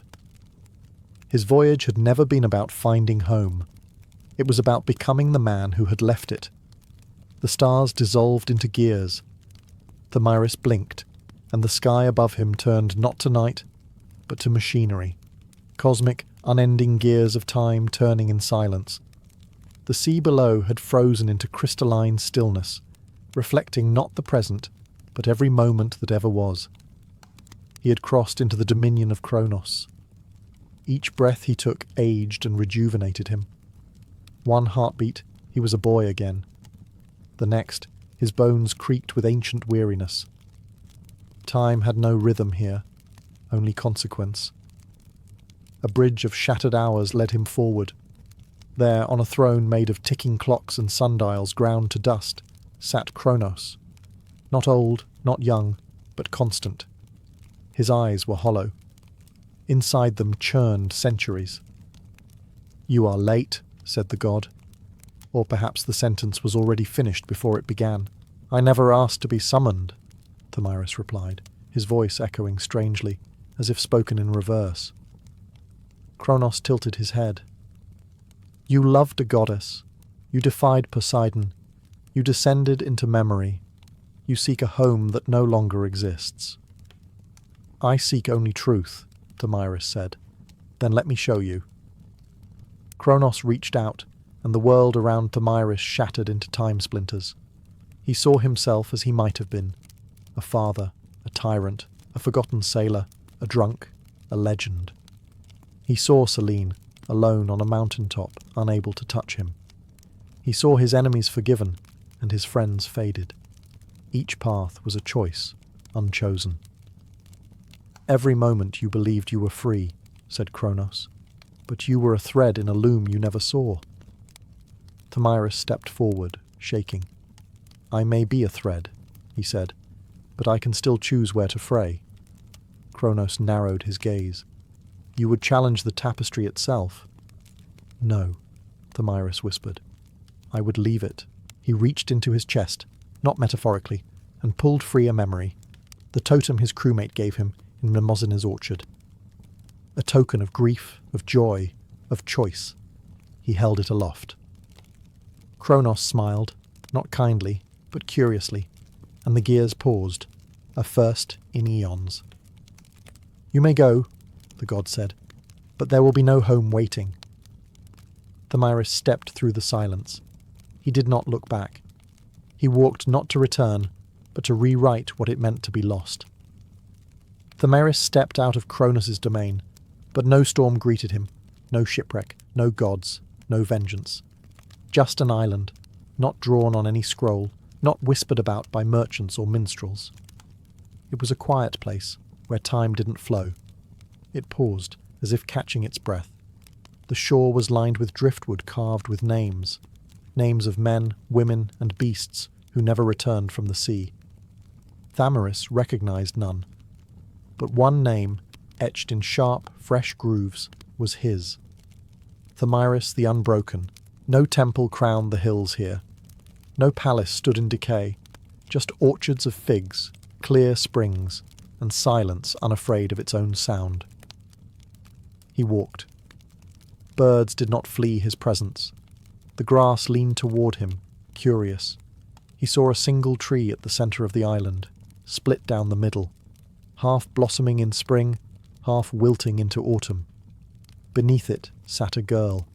She was no goddess, nor a ghost, just a girl. "I dreamed of your ship," she said, "but you have no ship." "I no longer need one," Thamyris replied. She offered him a bowl of water. He drank. It was sweet, and with it came no visions, no curses, no bargains. Just hydration. "Why did you come here?" she asked. "I didn't. The road ended." "Then what will you do?" Thamyris looked out at the sea. No horizon shimmered, just more unwritten space. He sat beside her. "I'll wait," he said. "Not for gods, not for glory, but for the next one cast away." She smiled, and in that smile Thamyris saw his crew's laughter, his mother's warmth, Selene's sorrow, Mnemosyne's orchard, and the tolling silence of Kronos. He no longer needed to return, because returning had never been the point. Becoming had. He began carving a name into the driftwood beside his own. Not a name he remembered, but one that might belong to the next sailor who washed ashore. Because exile too could be sacred, and on an island untouched by stories, a new one would begin. Years passed. Not that Thamyris counted them. Time no longer moved on the island. It merely lingered, like the scent of salt in old sails, or the whisper of a half-remembered lullaby. Others arrived, wrecked sailors, lost poets, dreamers who fell through cracks in the world. To each, Thamyris offered not answers, but listening. Not maps, but tools to carve their own names into driftwood. He never saw Selene again. Not in the sky, not in dreams. But the moon always seemed to shine more brightly when he looked up, as if watching. One day, A girl no older than his own youth had once been came ashore. She wore no crown, no armour, only a necklace made of bone and amber. "I heard a story about a man who defied the sea," she said. Thamyris smiled. "He failed, but they called him Unbroken." He laughed, deep from a place behind the ribs. "Then the story lied a little." She sat beside him. "Can you teach me to carve a name?" He handed her the blade. As the girl etched the first strokes into driftwood, the sea shimmered, just once. A shimmer not of waves, but of recognition, as if Poseidon, Kronos, Mnemosyne, even Selene had finally understood. The voyage was never about going home. It was about unmaking the idea of what home must be. Thamyris walked the shore once more, his footprints never permanent, always washed away. Yet the driftwood names grew, dozens now, soon hundreds, and none were forgotten. Because he remembered, because the island remembered, and memory, in the end, is the only voyage that matters. As the stars turned above and the tides hummed softly against sand, a new myth was born. One not sung in palaces or carved in marble, but whispered by wanderers, murmured by waves, and caught in the breath between stories. The tale of Thamyris the Unbroken, the captain who never returned because he had finally arrived. In the quiet countryside of Arcadia, where olive trees clung to hillsides and goats picked their way through dry grasses, there lived a boy named Daphnos. His family was poor, not in the way that draws pity, but in the quiet, sun-beaten way that leaves no room for complaint. Days were simple. Work began at dawn and ended when the goats returned. Meals, when they happened, were mostly stale bread and the occasional root boiled in rainwater. Daphnos was the youngest son of a farmer who had long since stopped expecting fortunes. What they lacked in coin, they made up in endurance. Daphnos, like the land he worked, was quiet and observant. He had never seen the city. He had never owned shoes that didn't belong to someone else first. And yet, he found pleasure in carving shapes from sticks, tracing constellations with his eyes, and listening to the wind whistle through the olive groves. One afternoon, as he returned from a trip to the well with nothing but a crust of bread in his pocket, he spotted a man limping along the ridge path. The man's robes were ragged, his walking stick broken, and dust clung to his skin like ash. His beard was wild, his feet bare. Clearly a traveller, possibly a madman. Arcadia saw many. Daphnos did not speak. He merely broke his crust of bread in half and left it on a flat stone, just within reach of the stranger, before continuing his walk. It wasn't charity. It was something simpler. Habit, perhaps. The reflex of someone who knew what it was to be hungry. That night, as the boy lay staring up at the stars, a strange wind passed through the orchard. The leaves danced, though the air was still. And on the windowsill sat a scrap of papyrus, curled like a question mark. It read, 3 lies, no punishment. Use them wisely. There was no signature, only a feather, grey and gold, resting beside the note. Daphnos stared at it for a long time. He did not laugh. He did not tell anyone. He folded the note carefully and tucked it into his shirt. The next morning, he woke with a sense that the world had tilted, just slightly, and something had begun. In the weeks that followed, Daphnos carried the feather and the note tucked against his chest. They seemed too strange to believe, yet too precise to ignore. 3 lies, the message had promised. No punishment. But it hadn't explained what sort of lies, or how to use them. The idea of lying without consequence was foreign to him. In Arcadia, lies had no place. They were considered weeds in the fields of truth. And yet, even weeds, sometimes, had their uses. His first opportunity came not with thunder or grandeur, but during an evening meal. His elder brother accused him of letting the goat stray too far into the olive groves. Again. It wasn't true, but Daphnos had no proof. He felt the familiar rise of injustice, that dull pressure behind the eyes when truth is cornered. Then he remembered the promise. Calmly, almost experimentally, Daphnos replied, "I was with the priest all day, helping him clean the shrine." The moment he said it, a strange warmth passed through him, like stepping into sunlight after a long rain. No punishment came. No one questioned him. His father even nodded in quiet approval. Daphnos was stunned, not by the success of the lie, but by how easily the world accepted it. That night, he lay awake listening to crickets. He hadn't gained anything from the lie. He hadn't lost anything either. But it was the first time he understood that truth was not always about fact. It was often about belief. Still, he felt no desire to use the second lie quickly. The first had changed something in him. It was as though he had peeked through a crack in the wall of the world and seen how fragile the mortar was, how easily trust bent, how casually it could be steered. Daphnos began to watch others more closely, how they spoke, how they avoided certain truths, how they shaped their words like tools. He noticed lies that no one questioned, flattery at the market, exaggerations among shepherds.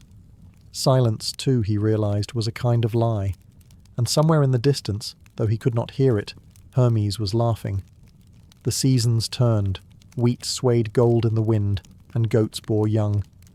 Daphnos grew into his height, his face harder from sun and labour. Yet the second lie waited unused, folded in his mind like a sealed letter. It found him unexpectedly, during a festival in the nearest village. Every year, the surrounding farms gathered for a harvest feast. There were jugs of diluted wine, apples baked with honey, and musicians who played poorly but danced joyfully. Daphnos sat near the edge of the circle, watching rather than participating, as was his way. Then came the roasted pig. The chieftain's son, a boy full of bluster and entitlement, noticed Daphnos and made a scene. He accused him, loudly, of stealing a small silver trinket weeks before. It was a lie, but the boy was wealthy, and Daphnos was poor. In the eyes of the crowd, accusation tilted truth. Everyone turned to him. Silence fell. Daphnos's hands trembled, not from fear, but from rage. He opened his mouth, and the second lie escaped before he could stop it. "I saw your little brother take it and hide it under the cart," he said. Gasps. Heads turned. The younger brother squirmed, wide-eyed. No one dared challenge Daphnos further, not that night. The chieftain's family retreated. Daphnos was offered the first piece of meat. But as he chewed, it turned to ash in his mouth. It had worked. Again. No consequence. But this time, the lie had not been harmless. It had humiliated someone just to avoid his own. A sharp contrast from the first lie, which had been born of frustration. This one had been birthed by pride, and that made it taste bitter. He walked home alone, barefoot, refusing the company of those who suddenly treated him like a clever thing. The second lie was used now, spent. But its weight remained. He wondered if Hermes watched, if the god laughed. But the fields were quiet, and the moon said nothing. Word of Daphnos's clever tongue travelled faster than goats down a mountain path. It was not long before it reached the ears of someone who knew how to turn words into weapons. King Alcon of Ephyra, a man whose court thrived on veiled threats and careful lies. The king was curious. He summoned Daphnos, not by force, but by invitation gilded with compliments and wrapped in coin. No farmer refused a king, especially not one who spoke of reward. Daphnos travelled to the city, unsure of what awaited. Ephyra's palace loomed like a stone judgment, cold, ornate, and impossibly clean. Here, lies did not smell of smoke and earth. They smelled of perfume. In the throne room, King Alcon lounged like a cat watching a mouse consider the trap. He spoke slowly, as if every word was worth its weight in drachma.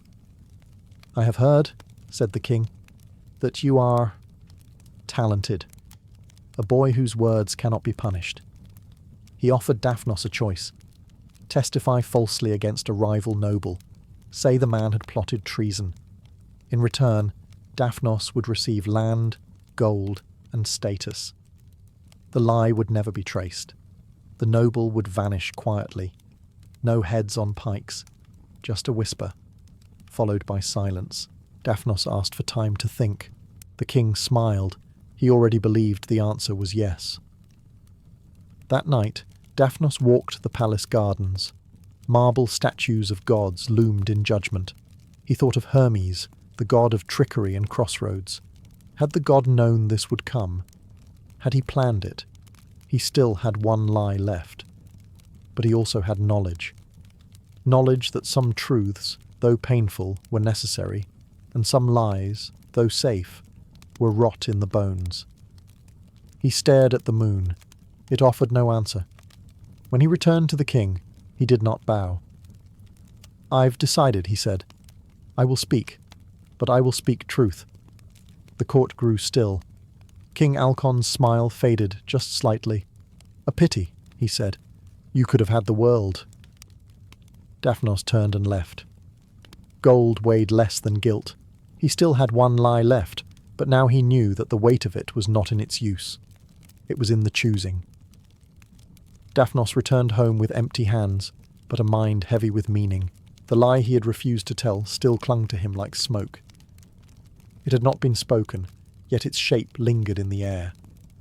The king had offered him a shortcut through life, a lie carved neatly into the shape of a ladder. But Daphnos had chosen not to climb. Weeks passed. Seasons shifted. Fields greened and browned again. Daphnos resumed the rhythm of a farmer's son, hauling water, shearing goats, listening to crickets. But the villagers whispered. They heard of his audience with King Alcon. Some called him foolish for rejecting the offer. Others said he must have lied and simply hid the riches. Rumours fed on silence. Even his father grew cold, thinking Daphnos had failed to seize a chance to lift them all from poverty. Still, Daphnos said nothing.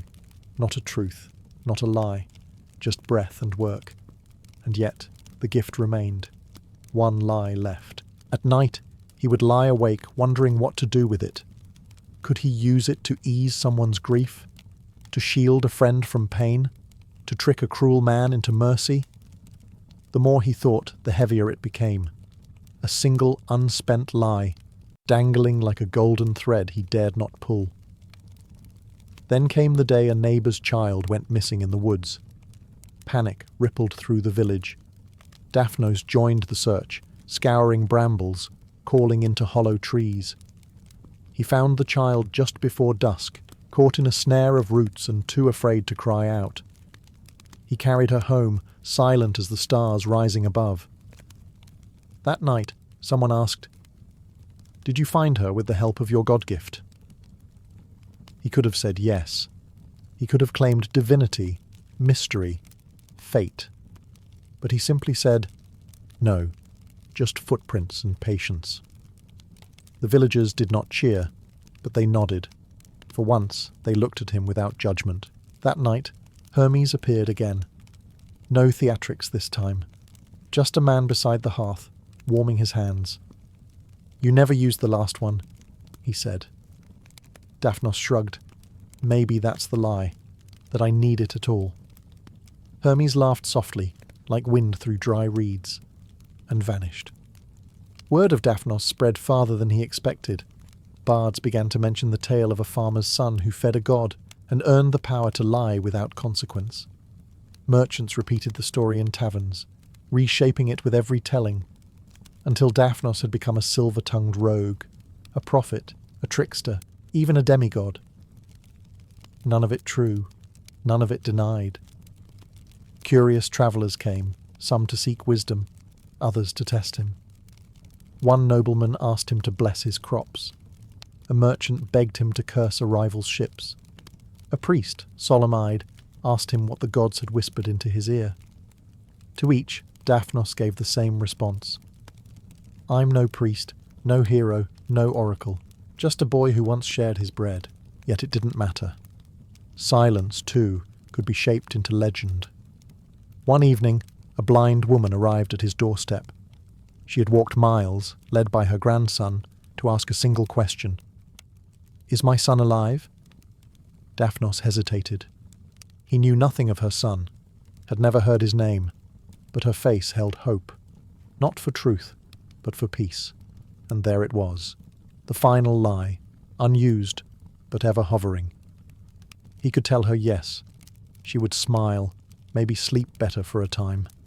It would cost nothing. Hermes' promise still lingered. One lie, with no punishment. But Daphnos paused and told her the truth. "I don't know." Her smile did not fade. She touched his hand gently. "Then I'll hope, until hope ends." When she left, Daphnos stared into the darkness and wondered, had he done the right thing? Or had he simply feared the weight of even a harmless deception? That night, the stars seemed dimmer. Even the moon, usually comforting, turned away behind clouds. Truth, he realized, was not a torch. It was a labyrinth, a path with no map, only choices. And somewhere in the woods, Hermes laughed softly to himself. Not mockery, but pride. Not in the lies unspoken, but in the questions that remained. By midsummer, Daphnos' name had travelled to marble halls and golden thrones. Eventually, it reached the ears of King Phileia, a ruler famed not for wisdom, but for vanity. He fancied himself just, but held court more as theatre than law. Riddles amused him. Secrets aroused him. Lies. He considered them an art form.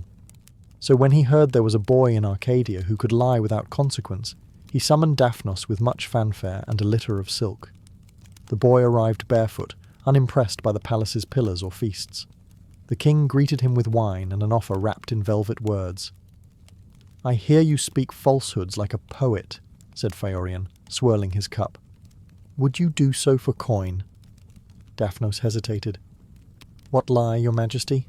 The king grinned. "I wish you to testify in court that my rival, Lord Demades, plotted to poison me. He has not, of course, but I'd prefer the world think otherwise." Daphnos stared at the floor. "You ask me to stain an innocent man?" Phileia chuckled. "Only for a while. A season, perhaps. Long enough to discredit him. Then we'll clear his name. Eventually. You'll be paid, elevated. Your village will never hunger again." It was temptation dressed as justice. Power wrapped in poetry. Daphnos asked for a night to think. In the guest chamber, he sat with the weight of the third lie. A boy with no shoes was being asked to destroy a man he'd never met. For wealth he never sought, by a king who had never known hunger. The lie would be easy. He would feel nothing. He would suffer nothing. But someone else would. By dawn, he returned to the throne room, where the king waited with a jewelled ring meant for a liar. Daphnos bowed low.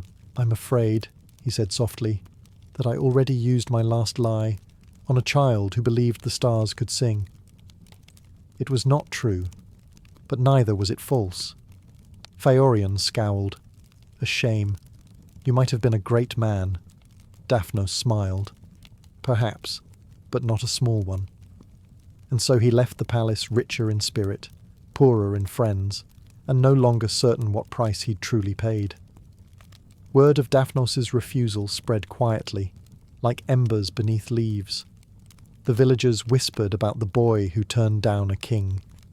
Some called him brave, others foolish.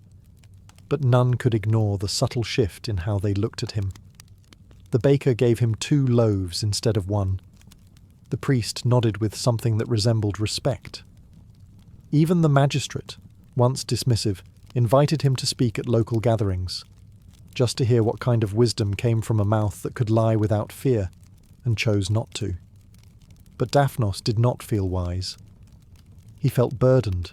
The knowledge of what he could have done clung to him like smoke.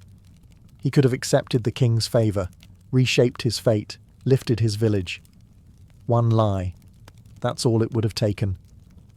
And yet he'd walked away. Some nights, as he lay on the straw mat in his father's cottage, he wondered if he had failed his family more than he had honoured himself. The gods, it seemed, were silent. Hermes had not returned. No wink, no smirk, no clever riddles or blessings. One twilight, as Daphnos sat by the riverbank, he watched a beetle crawl across a stone, tiny, persistent, meaningless. And he realized the beetle did not care for gods or kings. It lived its truth without reward. Perhaps, he thought, that was all life asked of a person too. Just then, a breeze stirred the reeds. A glint of silver shimmered briefly at the river's edge. A coin. Polished. Ancient. Etched with wings. No note. No explanation.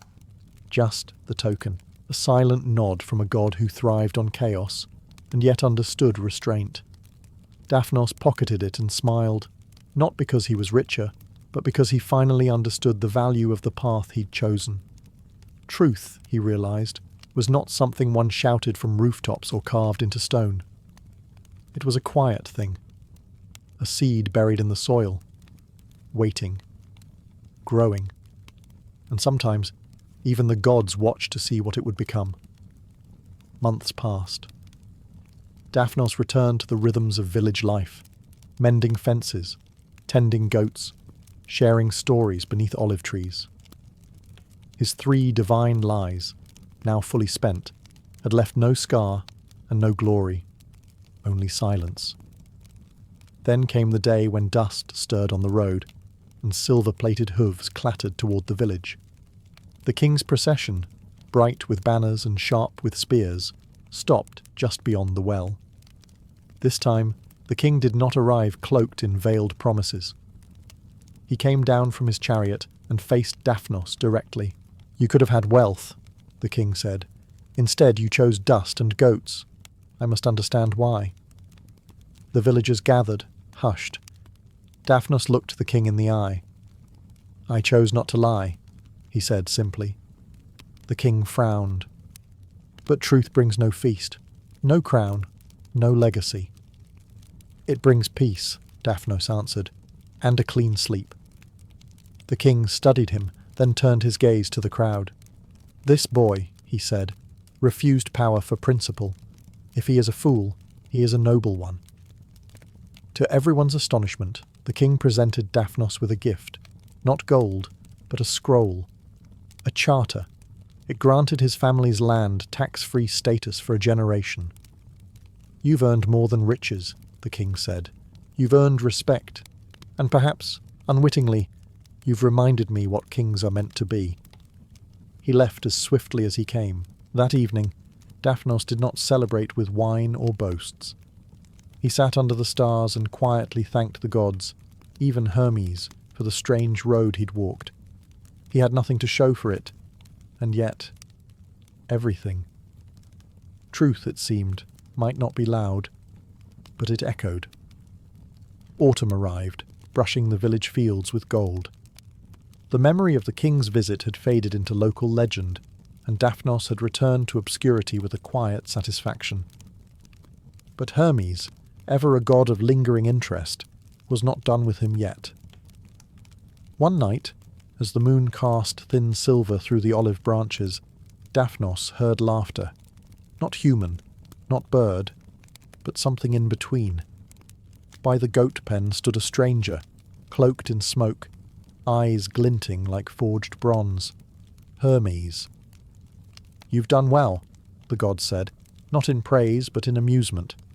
"No great havoc, no grand scandal, just little truths, stitched with care. Most mortals would have wasted my gift on vanity or vengeance." Daphnos remained silent. He had no illusions about earning a god's approval.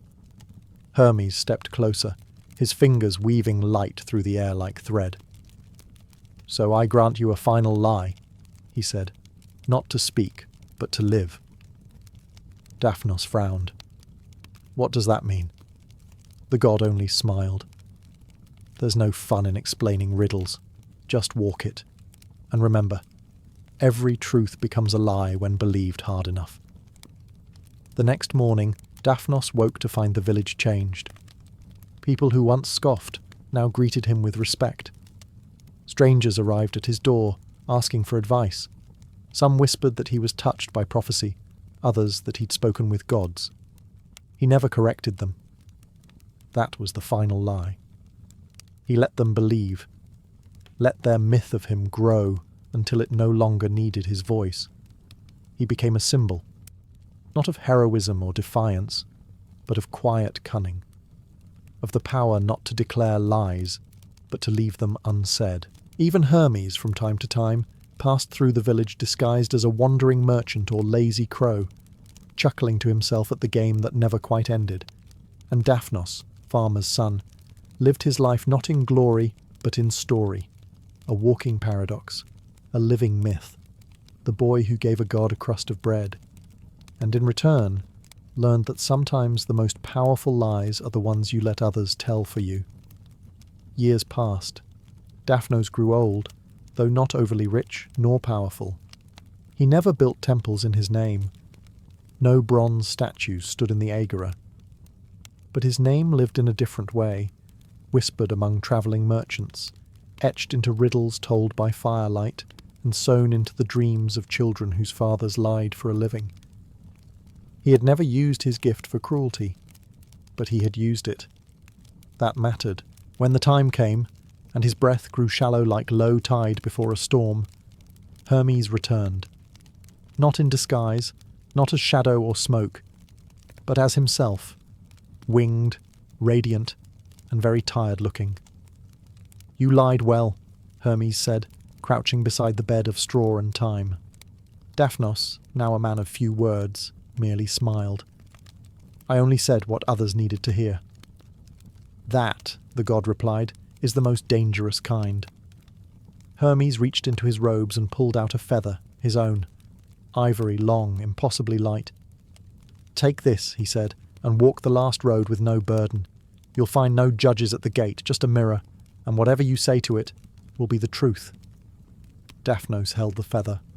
Not gold, not silver, just a fragment of myth, a reminder that every lie had cost, even the kind ones. When he closed his eyes for the last time, the villagers said the wind came down from the mountains and lingered by the fields longer than usual. The olive trees leaned as if listening. The crows cawed not in mourning, but in laughter. And somewhere, far beyond any map, Hermes tucked the farmer's son's name into a riddle. Not a warning, not a legend, but a question. When is a lie kindness? And when is kindness just cowardice in disguise? The answer, of course, still depends on who's listening, and who's speaking, and whether the gods are watching. Because sometimes even the truth wears wings.